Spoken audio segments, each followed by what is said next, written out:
마지막 31절 끝부분에 보면 이 세상의 외형은 뭐 한다고요? 지나감이니라 그랬습니다. 지나감이니라. 세상은 어디입니까? 우리가 살고 있는 이 세상을 말합니다. 세상이 없으면은 안 되죠. 세상이 없으면 우리가 존재할 곳이 없습니다. 세상은 존재해야만 합니다. 근데 그 세상의 외형은 지나간다는 것입니다. 오늘 저는 말씀의 제목을 세상의 외형이라 그렇게 정해 보았는데요. 외형이라는 말은 방법이라는 뜻입니다. 형태라는 뜻입니다. 그러므로 세상의 외형은 세상을 살아가는 방편과 세상을 살아가는 데 필요를 말해주고 있습니다. 제목을 다시 말씀드리면 우리가 살아갈 때에 필요한 것이라는 말이죠. 우리가 우리가 살아가는 인생을 살아가는 방법이 무엇이냐 하는 것이 오늘 우리의 제목이 되겠습니다. 이 세상의 외형, 방법, 필요 이런 것을 얘기할 때에 누구보다 자신이 있던 사람은 누구냐면 다름 아닌 이 성경을 기록한 바울이겠죠. 사도 바울은 이 세상의 외형에 있어서만큼은 누구 못지않냐는 준비를 해왔던 그러한 사람입니다. 아니 어쩌면 자기 자신이 준비하지 않아도 이미 나는 태어나 보니까는 금수저였어 하는 거예요. 유대인으로 태어났으나 그러나 내 정체성이 유대인뿐만이 아니라 로마의 시민권을 가진 그러한 가정이었습니다. 유대인이었음에도 불구하고 로마의 정부와 더불어서 일할 수 있는 그러한 권세 있는 집안의 자녀로 태어난 것입니다. 뿐만이 아니라 그의 교육의 배경에서도 그는 유대인이었음에도 불구하고 바울의 고향이 길리기아 다소라는 지역인데요. 길리기아 다소 지역은 소아시아, 즉 우리가 지금 대륙으로 치면은 이 아시아가 시작되는 그 터키 지방과 그 시리아에서 그 터키로 넘어가는 그 중간에 자리 잡고 있습니다. 그러므로 이 길리기아라고 하는 이 지역을 당시의 세계를 지배하던 이 로마가 가볍게 볼 수가 없습니다. 그래서 길리기아를 관심을 가지고 바라보며 그곳의 수도를 정한 것이 어디냐면은 바로 다소 지역이에요. 그러니까는 이 대륙을 향한 로마의 정권의 힘이 집중된 그곳이 어디냐면 길리기아 다소였습니다. 정치권이 바라보고 있는 곳이었습니다. 당연히 소아시아와 시리아, 즉 중동권으로 이어지는 그 길목에 있기 때문에 모든 상권이 집중되는 곳입니다. 재정적으로 활발한 곳이었습니다. 그 가운데서 자라나는 자녀들의 교육에 관심을 갖는 어른들 때문에 그곳은 철학적이며 교육적인 핵심 도시였습니다. 그 교육은 어떤 교육이냐면은 헬라적 문화를 가르치는 헬라 교육의 중심이었습니다. 그곳에서 그는 어린 시절을 보냈죠. 유대인들이 보통 집중까지는 부모 밑에서 부모의 교육을 받습니다. 부모 혹은 가정교사의 교육을 받습니다. 그리고 15세 전후로 기록이 되는데요. 15세 전후로 해서 이 사도 바울은 사울이었겠죠. 그 당시에 부르는 이름들이 사울이었겠고 바울이라는 그러한 표기가 있기도 합니다만은 예루살렘, 길리기아 다소 터키 지방에 있다가 예루살렘까지 유학을 가게 돼요. 유학을 가서 그 당시 유대인들의 최고 종교적인 지도자인 가말리엘에게서 율법적인 그러한 배움을 배우게 됩니다. 모든 유대인들이 배우고 싶어하는 그 자리죠. 수많은 율법사들 가운데 그 중에 3명에 포함되어 있는 지도자급에 있는 그러한 가말리엘이에요.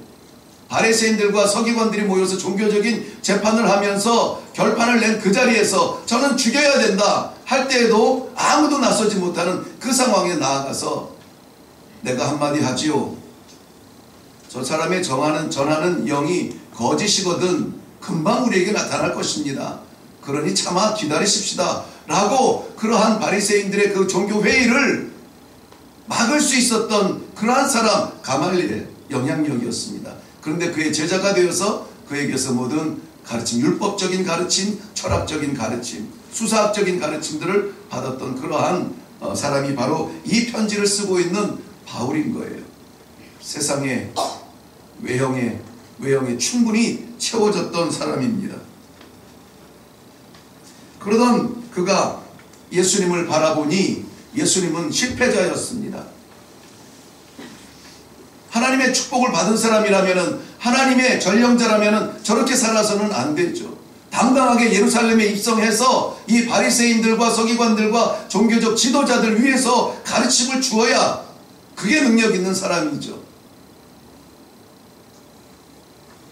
갈릴리 해변에서 무명의 어부들과 무식한 손노동자들 곁에서 먹고 자며 머리를 곳조차 없어서 오늘은 이곳 저곳 내일은 저곳 허락되는 곳을 배회하듯 살아가는 예수는 패배자였습니다. 그러니 예수가 진 십자가가 영광의 십자가가 될 수가 없습니다. 그것은 신의 하나님의 저주의 자리가 예수님의 십자가였습니다. 그러니 그를 메시아라고 하나님께서 보내신 구세주라고 믿고 따르는 사람들 입을 닫아야만 했죠. 사도 바울의 세상의 외형은 어느 정도였느냐면은 바로 그 젊은 나이에 스데반 집사님의 처형의 그 자리에 증인으로 설 수 있었던 만큼 그만큼 성공가도를 달리던 사람이었습니다. 흩어져 있는 사람들의 외침마저도 침묵할 수 없어 내가 가서 저들을 침묵시킬게요. 권한을 받고 다메섹으로 가던 중에 예수님을 그의 인생에 찾아온 빛을 만납니다. 많은 사람들이 오랜 기간 준비해온 하나님의 섭리하심이라고 말하지만 물론 하나님 측면에서는 그렇습니다. 그런데 이 사도 바울의 측면 그의 삶에서 바라보면 이거는 어느 날 선물처럼 주어진 순간이에요. 서서히 비춰온 것도 아닙니다. 그 눈을 뜰 수 없을 만큼 꼬꾸라질 만큼 깜짝 놀랄 만큼 순간적으로 찾아온 하나님의 선물 같은 순간이 만남이었습니다. 그러고는 그 자리에서 예수를 만나게 돼요.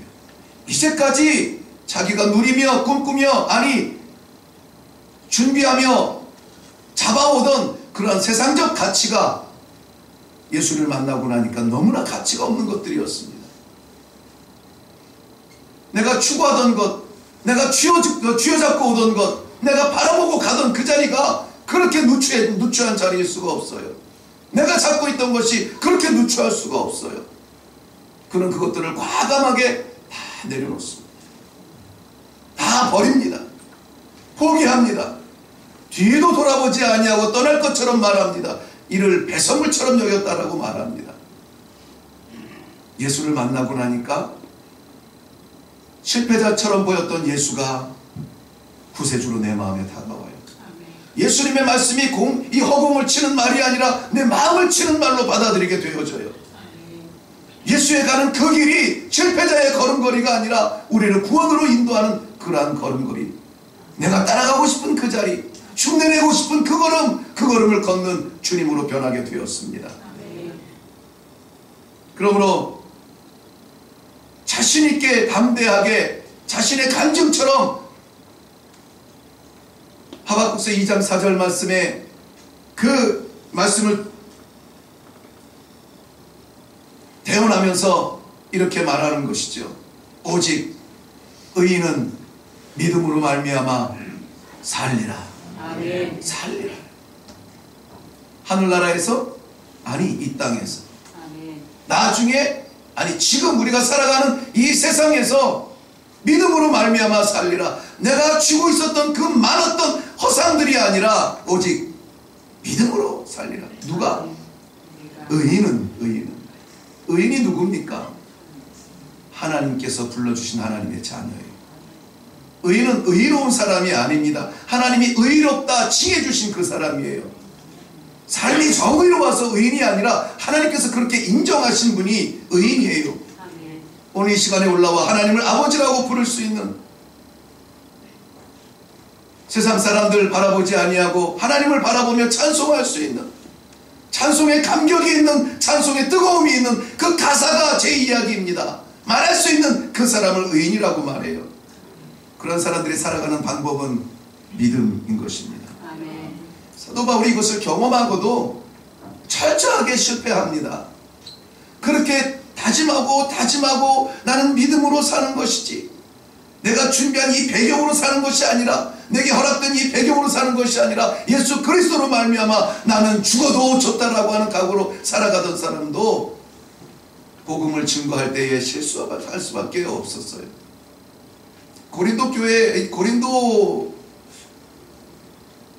전후서는 고린도 교회에게 보내는 편지인데요, 고린도 교회를 개척하기 전에 들렀던 곳이 어디냐면 아덴이라는 곳입니다.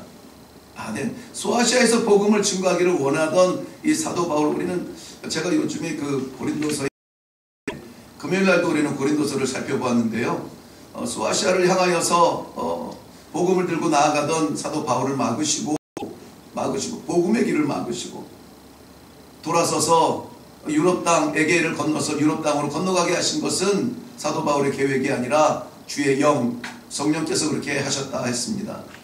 그래서 첫 성 빌립보에 들어가서 복음을 증거하며 첫 교회를 세우고 계속 진행을 하던 중에 아덴이라는 곳을 가게 돼요. 아덴에 가니까는 왠지 눈이 번쩍 뜨입니다.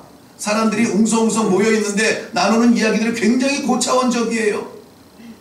소크라테스며 이런 이 철학자들의 그 고향답게 정말 그곳은 철학자들이 많고 모여서 이야기하는 것마다 고차원적인 이야기, 정말 살 것 같은 이야기들을 해요.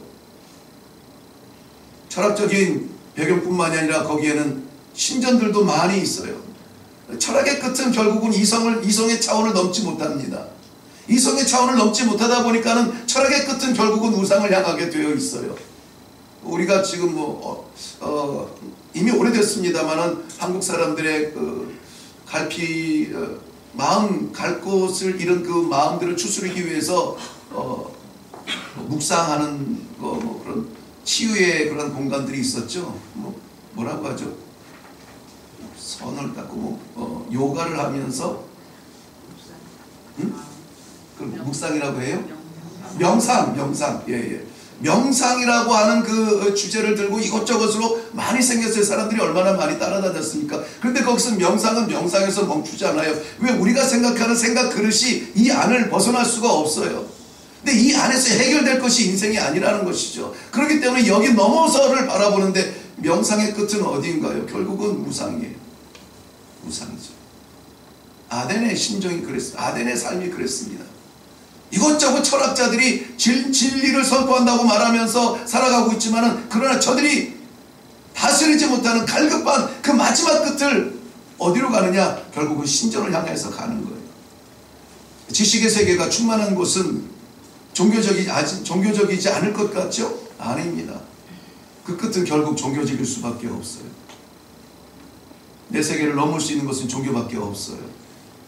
이 신, 저 신, 신전마다 세워져 나아가는 것을 보면서, 심지어는 아덴에 있는 사람들은 알지 못하는 신이 우리에게 노할까봐 알지 못하는 신을 위한 신전까지 세울 만큼 그러한 종교적이었습니다. 그곳에서 사도 바울은 드디어 물을 만났다 마음껏 전파하는데, 성경에서 보면은 저들과 함께 토론하여, 변론하여, 복음을 가지고 변론하여 저들에게 접근을 했던 것입니다. 이해시키려고 했던 것이에요. 너희들이 말하는 그 철학은 여기 세계지, 우리가 말하는 종교는 이 차원이 넘는 여기 세계야 라는 것을 증명해 보이려고 변론의 복음으로 나아갔던 것입니다. 그리스도인들의 발자취는, 실패한 발자취는 없습니다. 그런데도 불구하고 사도 바울의 아덴 선교를 실패라고 사람들이 말하는 이유는, 그가 지나간 자리에, 그가 복음을 그렇게도 변론했던 그 자리에 교회가 서지를 않았어요. 교회가 섰다는 말이 없습니다. 그리고 내가 그렇게 했어서 이해해 주려고 하고 설명해 주려고 하고 철학적인 접근에서 꿀리지 않는 변론으로 저들에게 기독교를 말하고 예수 그리스도의 십자가를 증거했으나, 마음이 닫혀있는 것을, 몇 사람은 예수를 믿었는데요, 몇 사람은 돌아왔는데 실패의 마음으로 간 곳이 고린도예요. 고린도. 그래서 고린도전서 2장 2절 말씀에 보면은, 너희들에게는 내가 예수 그리스도와 예수 그리스도의 십자가 외에는 알게 하고 싶지 않다. 다른 것 외에는 내가 증거하고 싶지도 않다. 예수와 오직 그의 십자가만이 우리의 복음의 전부이다. 내가 말할 수 있는 것은 그게 전부다. 내가 보여줄 수 있는 것, 내 삶을 바꾼 것, 다른 것이 아니라 세상의 허상이 아니라 예수 그리스도, 그가 나를 바꿨고 예수 그리스도의 십자가, 그것 때문에 내가 살 수 있다. 아멘. 그것이 고린도 교회의 뿌리가 되었던 것입니다. 오늘 이 말씀을 나누는 것은 그 당시의 고린도 교회를 향한 이야기가 아니라 어쩌면은 이 시대를 살아가는 우리들, 그때보다 더 험한 싸움을 싸워야 하는 이 세상의 삶 속에서 우리들에게 하시는 말씀이 이 본문 3절 가운데 담겨져 있는 것 같아서, 그렇다면은 우리도 하루속히, 아니 오늘 이 순간에 말씀과 함께 세상의 외형을 따랐던 것이 있으면 과감하게 이것을 버리고 세상의 외형이 아니라 하나님 나라의 소망을 다시 한번 확인하는 그러한 성도로 거듭나야 되지 않겠는가 하는 그러한 마음으로 말씀을 나눕니다. 29절 말씀에 가보면은 형제들아 내가 이 말을 하노니 그때가 단축하여 진고로 이후부터는 안에 있는 자들은 없는 자 같이 하며, 안에 있는 자들은 안에 없는 자 같이 하라는 거예요. 이 말씀을 자칫 오해하면은 이 문자 그대로 이렇게 해석을 해서 지금 이단의 가정이 갈라지고 뭐 자식과 부모가 나눠지고 뭐 이런 거 많이 있습니다. 케이스가 많아요. 근데 이것은 의미적으로 봐야 돼요. 안에 있는 자들은 없는 자 같이 하라. 남편 있는 자들은 남편 없는 것 같이 하라. 이것은 부부간의 믿음 때문에 갈라서도 된다, 그런 얘기가 아니에요. 그런 얘기가 아니라 정욕적으로 살지 말라는 거예요. 정욕을 물리치라는 거예요. 육신의 정욕을 이기라는 말이에요. 우리에게 정욕에 의해서 우리가 죄를 짓는다라고 말하는 사람은 없습니다. 그럼에도 불구하고 그것을 알기 때문에 주님께서는 여자를 바라보며 음욕의 마음을 품는 자마다 이미 가늠한 자다라고 기준을 정해 주셨어요. 그렇다면 위기가 오죠? 하나님의 심판의 세계는 엄격합니다. 시편에 보면 하나님께서 준비하신 심판의 무기는 활과 불화살이라 그랬어요. 어느 정도 상처를 입히는 정도가 아니라 꽂히면 타서 완전히 재가 되어서 흔적도 없는 불화살을 준비한 것이 하나님의 심판의 도구예요. 그런데 하나님이 그러한 심판을 하기를 원하실까요? 아니에요. 우리가 바라볼 수 있는 저 우주에 몇억 개가 넘는 그러한 광활한 우주를 지으신 하나님만, 그 하나님이 우주 가운데 떠있는 먼지보다 못한 나 같은 존재를 사랑하시고 나를 기억해 주시고 나를 그의 자녀라고 정해주시고 불러주시고 오늘도 예배드릴 수 있도록 각자 우리가 아니라 나를 향한 하나님의 관심이, 나를 불러주신 이 은혜, 이것이 하나님의 사랑이거든요. 아멘. 그런데 나를 그렇게 사랑하신다면, 예수님의 십자가는 나를 구원하시기 위한 십자가였다면, 나를 바라보시는 하나님의 사랑이 우리를 바라볼 때에 얼마나 감격스럽고 얼마나 크겠습니까? 포기할 수 없는 영혼들이 이렇게 앉아있는데 우리를 향한 하나님의 꿈은 얼마나 크겠어요? 기대는 얼마나 크겠습니까? 우리를 향하신 하나님의 섭리는 얼마나 정확하시겠어요? 이 가운데 누구도 거저왔다 거저갈 사람이 없습니다. 이 가운데 누구도 우연히 왔다가 우연히 헤어질 사람이 없어요. 우리 하나님께서 작정하시고 오늘 불러주셔서 이 예배 가운데 함께 예배하는 것이에요. 이것이 우리의 믿음이에요. 아멘.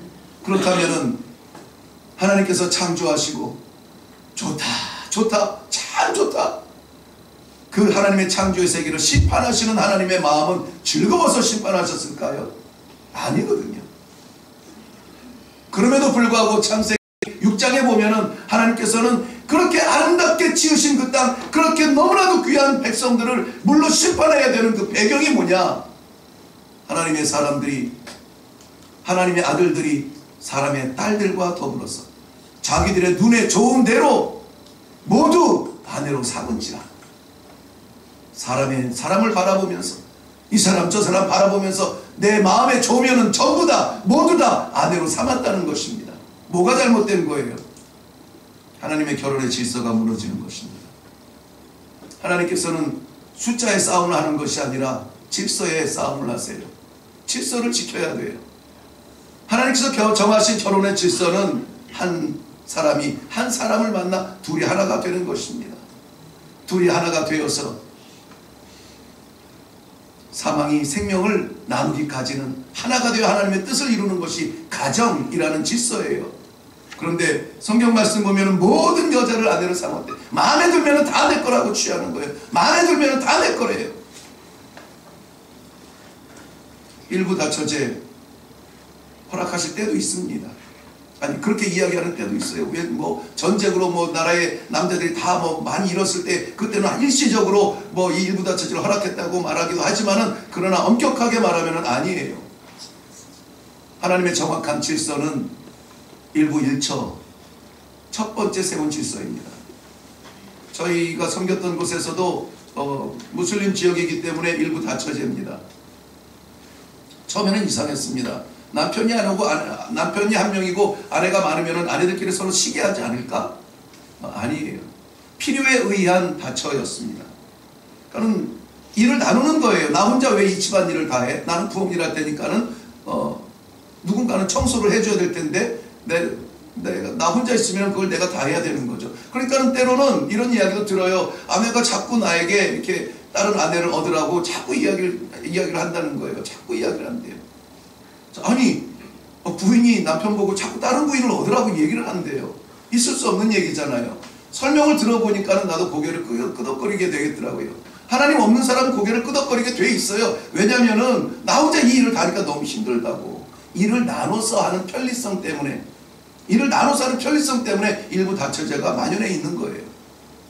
그뿐만이 아니라 남자들 입장에서도 마찬가지입니다. 마음에 드는 사람들 다 내 아내로 여길 수 있다면은 돈 벌어서 뭐 하겠습니까? 부인 방 하나만 지어주면 되거든요. 그러한 질서가 무너지는 것, 이 말세에 우리에게 표면적으로 다가오는 시험입니다. 성윤리, 성도덕의 타락이 오는 것입니다. 창세기 19장의 소돔성의 멸망을 우리는 잘 알고 있죠. 하나님께서 소돔성을 멸망하신다고 작정하시면서 천사들을 그곳에 심판의 천사들을 보낼 때에 소돔성에 어떤 일이 일어났는지 성경은 정확하게 이렇게 기록하고 있습니다. 소돔 백성들이 소를 막론하고 노인과 젊은이들을 막론하고 원근에서 다 모여 멀고 가깝고 그냥 이 소식을 듣고 달려오는 거예요. 달려와서 이렇게 말합니다. 오늘 밤 내게 온 사람들이 어디 있느냐 이끌어내라. 우리가 그들을 상관하리라. 오늘 밤 내 집에 온 나그네들이 어디 있느냐 내놔라. 우리가 그들을 상관하리라. 누굽니까? 하나님의 심판의 천사들이 왔는데 성경에서 천사는 남성 명사로 사용이 되어져요. 이거는 남성 여성 차별이 아니라 상관하리라. 그런데 그 안에 있는 아브라함의 조카 롯, 아브라함은 그 조카 롯을 생각하여서 의인을 죄인들 때문에 같이 멸망시키시겠습니까? 10명이라도 있으면 멸망하지 않으리라. 10명의 의인을 구할 기간이 있었던 것이죠. 그 기간 동안에 달려와서 득달같이 하는 이야기입니다. 내봐라. 우리가 그와 상관하리라 라고 말하는 것입니다. 죄송합니다마는 상관한다는 말은 관계한다는 말인데 그 관계한다는 말은 우리가 흔히 이야기하는 성관계 섹스를 이야기합니다.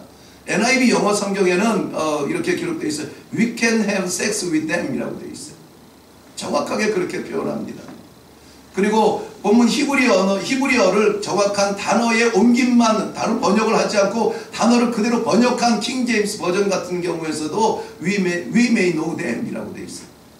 안다라는 말이 히브리 말로는 야다라는 말인데 야다라는 말은 지식적으로 아는 것이 아니에요. 관계를 통해서 알게 되는 그런 알물 이야기합니다. 당신이 어디에서 왔소? 나그네들에게 묻고 싶어서가 아니에요. 당신은 뭐하는 사람들이요? 그러한 지식적인 관계를 알고 싶어서 하는 것이 아니라 육체적 관계를 통해서 그들을 알기를 원하였던 그러한 것이에요. 멸망하지 않을 수 없는 자리입니다. 창세기 6장에 사람들만, 소돔에 있는 사람들만 그럴까요? 오늘 우리가 살아가는 이 시대는 어떻습니까? 우리 이 시대에 이 욕망이, 이 욕정이, 이 정욕이 우리를 방해하지 못할 만큼 우리가 완전한 안전한 믿음의 세계 안에 얼마나 얼마나 많은 유혹의 길로 우리를 넘어뜨리려고 달려듭니까? 견딜 수 없을 만큼 눈만 돌리면은 우리를 유혹하지 않습니까? 우리가 4차 산업혁명을 통하여서 이 모양 저 모양으로 문명의 편리를 누린다고 하지만은 그 틈새로 타고 들어오는 그런 유혹들이 얼마나 많은지 우리 너무나 잘 알고 있습니다. 아이들이 성에 대해서 알아가는 나이가 점점 어려지고요. 성도덕적인 이 파괴, 육신의 정절이 무너지면 믿음의 정절 무너지는 것, 그건 시간 문제예요. 일도 아닙니다. 아니, 어쩌면은 이 믿음의 정절이 무너지기 때문에 영혼의 순결을 잃어버리기 때문에 육신의 정절을 빼앗기고 그걸 아무렇지도 않게 나아가는 건지도 모르겠습니다. 성도 여러분, 계시록 14장에 보면은 우리가 그렇게도 사모하는 하나님의 나라에서 울리는 새로운 노래가 있어요. 우리가 아는 노래가 아닙니다. 우리가 불러서 잊혀지는 노래가 아니에요. 영원히 잊혀지지 아니하는 새 노래가 울려 퍼지는데, 그 새 노래를 부르는 그 사람들이 14만 4천 명 구별된 사람들입니다. 그 사람들을 뭐라고 표현했는지 아세요? 계시록 14장 3절 말씀에는, 14장 4절 말씀에 이 사람들은 여자와 더불어 더럽히지 아니하고 순결한 자들이라 라고 말합니다. 순결을 지키는 것은 그렇게 중요합니다. 마음 내키는 대로 저지르면 속은 시원할지 몰라요. 우리의 영혼이 다쳐요. 정욕을 제어할 줄 알아야 됩니다. 그런데 정욕은 지금 이 시대에는 실상처럼, 이 시대에는 정말 없어서는 안 될 어떤 필요 조건처럼 말합니다. 이 시대의 외형 가운데 가장 활발하게 뛰어노는 것이 이 음란의 사탄들입니다. 많은 성도들이 넘어집니다. 많은 종들이 무너집니다. 이것 지키라는 것입니다. 30절 말씀에는 세상의 허상 가운데 또 다른 허상이, 외형이 뭐냐면 30절 말씀, 우는 자들은 울지 않는 자 같이 하며 기쁜 자들은 기쁘지 않은 자 같이 하며 매매하는 자들은 없는 자 같이 하며. 이게 쉬울까요? 쉽지 않습니다. 그런데 그렇게 하라는 것입니다. 우리의 감정에 빠지지 말라는 거예요. 감정에 통치받지 말라는 것입니다. 우리가 감정을 이길 수 있는 믿음이 있어야 된다는 거예요. 우리의 기준은 우리의 감정이 아니에요. 동물적인 감정으로 우리가 살아간다면은 인간답지 못하다는 말까지 들어요. 그렇다면 우리가 인간답게, 아니 성도답게 살려면은 어떤 지배를 받아야 될까요? 말씀의 지배를 받으십니다. 아멘. 말씀이 나를 통치하기를 바랍니다. 아멘. 말씀에는 사람들이 자기 감정에 빠져서 폭발적이고 과격적으로 변하게 됩니다.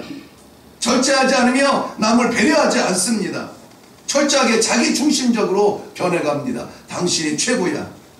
세상의 가치는 말합니다. 당신 너 자신을 사랑해. 다른 사람 생각하지 마. 네가 최고야. 우리가 주인공이다 라고 말하고 있습니다.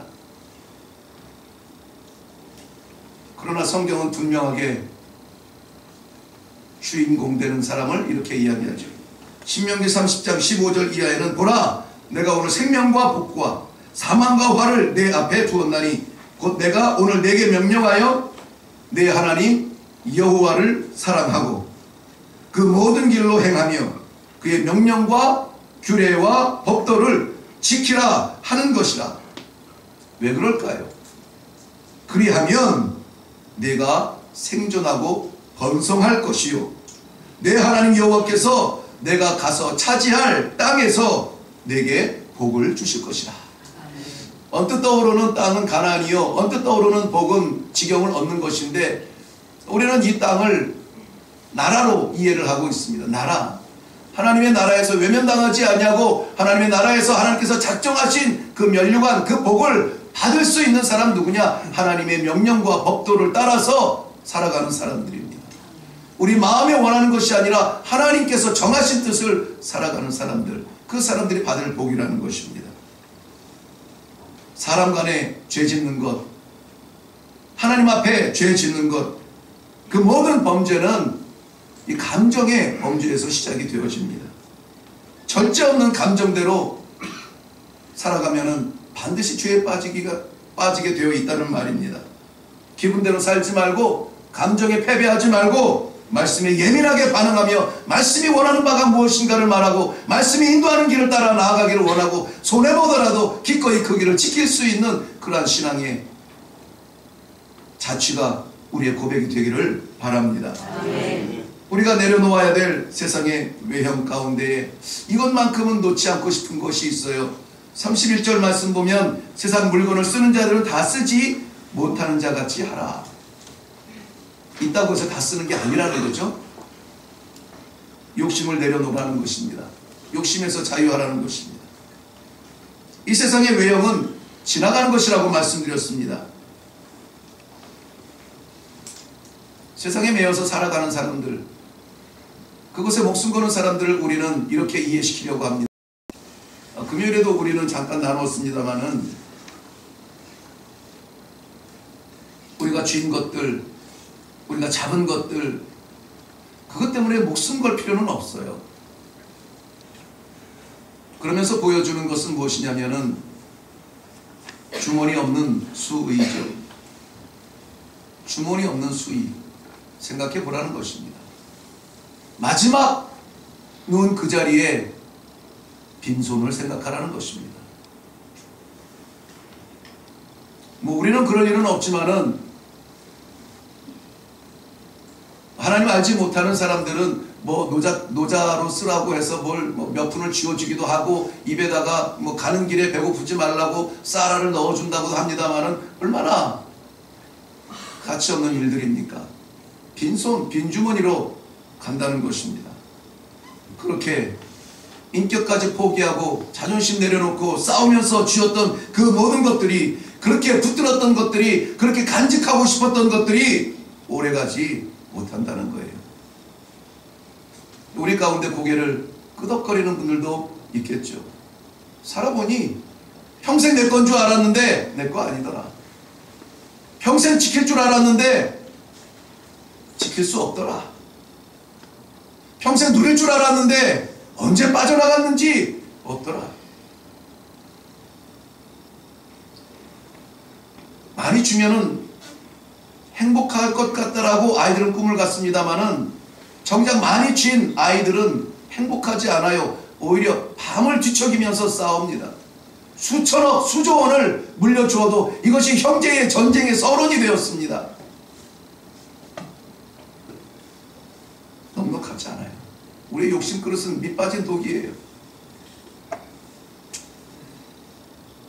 하나님께서 약속의 땅이라고 주신 가나안 땅을 정복하면서 넘을 수 없을 것 같았던 그 여리고성을 무너뜨린 하나님의 역사를 보면서 첫 승리를 맛본 그 현장에 있던 사람이 있습니다.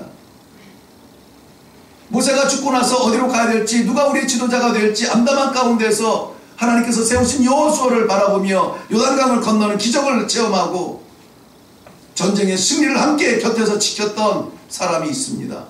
아간이라는 사람이에요.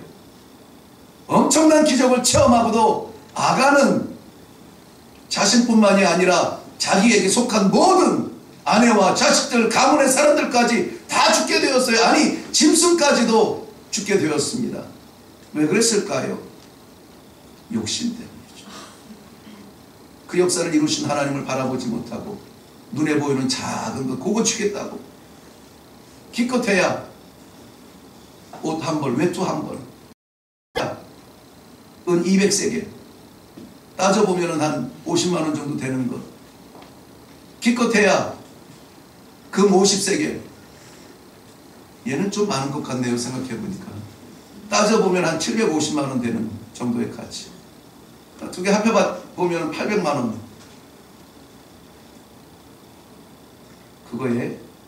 그거 감춰놓으면 내 거 될 줄 알았어요. 감춰놓으면 즐길 수 있을 것 같았어요. 그것 때문에 자기의 생명을 잃고 가족을 잃고 가문의 식구들까지 죽게 하는 그 욕심의 뿌리, 거기에서 우리는 자유로워야 된다는 것입니다. 에이, 교회니까 그렇게 얘기하지 세상 이거 없이 어떻게 살아. 맞아요. 교회니까 그 얘기하는 거예요. 세상에서는 이렇게 말하지 않아요. 교회니까 그거 없어지는 거예요. 그거 사라지는 거예요. 그것 때문에 전부를 걸지 마세요. 영원한 것을 바라보세요 라고 말하는 거예요. 교회니까, 성도니까, 생명이 귀하니까 그 얘기를 하는 거예요. 세상의 삶으로 끝나는 것이 아님을 아니까, 영원한 삶을 살아갈 사람들이니까 같이 살자고 이 이야기를 하는 거예요. 세상의 외형 가운데 오래 있을 것이 분명히 없습니다. 정욕도 시들어집니다. 감정도 부릴 수가 없는 순간이 와요. 욕심도 다 빠져나갑니다. 그러나 우리에게 있는 영원한 가치가 있어요. 우리에게 있는 이 영원한 가치, 사라지지 않을 가치, 쇠어지지 않을 가치, 영원히 우리와 함께할 그 가치, 생명의 말씀이 우리에게는 있어요. 그러므로 물질은 없어도, 건강은 잃어도, 내 마음은 가난해도 말씀으로 부자가 되기를 바랍니다. 말씀으로 채워지기를 바라요. 한 말씀 붙잡고 살아갈 수 있는 그러한 성도의 능력이 있기를 바랍니다. 다른 것 없어도 하나님의 말씀이 있으면 소망이 있는 거예요. 좋은 물건 많다고 자랑하지 말고, 하나님의 말씀이 나를 오늘도 붙드셨어요. 이 자랑이 우리에게 있기를 바랍니다. 무엇으로 우리가 사람들에게 다가가겠습니까? 말씀으로 다가가기를 바라요. 3월부터 우리가 전도 축제를 하겠다고 준비하고 있습니다. 기도하면서 준비하고 있어요. 우리가 잠자는 시간에도 기도하고, 우리가 밥 먹는 시간에도 기도합니다. 기도의 소리가 들리지 않습니까? 기도하면서 준비하고 있어요. 하나님, 우리가 저들에게 줄 것이 무엇입니까? 저들을 살릴 수 있는 것이 무엇입니까? 내 것은 아무것도 없어요. 아버지, 주의 말씀의 생명의 말씀으로 이 3월달부터 5월까지 온 교회가 하나가 되게 해주세요. 그런 다짐으로 나아가고 있습니다. 우리는 이 전도축제 기간에 세상의 껍질은 다 벗을 거예요. 계획된 정욕의 시간들 다 포기할 겁니다. 내 손에 쥐어진 이 욕심의 것들 다 내려놓을 겁니다. 감정의 폭발도 우리는 다 내려놓을 거예요. 하나님 말씀대로만 나아가고, 하나님 말씀만 증거하며, 하나님 말씀 속에서 이 3개월 한번 살아보시지 않겠습니까? 세상의 허상을 벗고 하나님 나라의 실제를 잇는 복된 기간이 되기를 주님의 이름으로 축원합니다. 기도하겠습니다.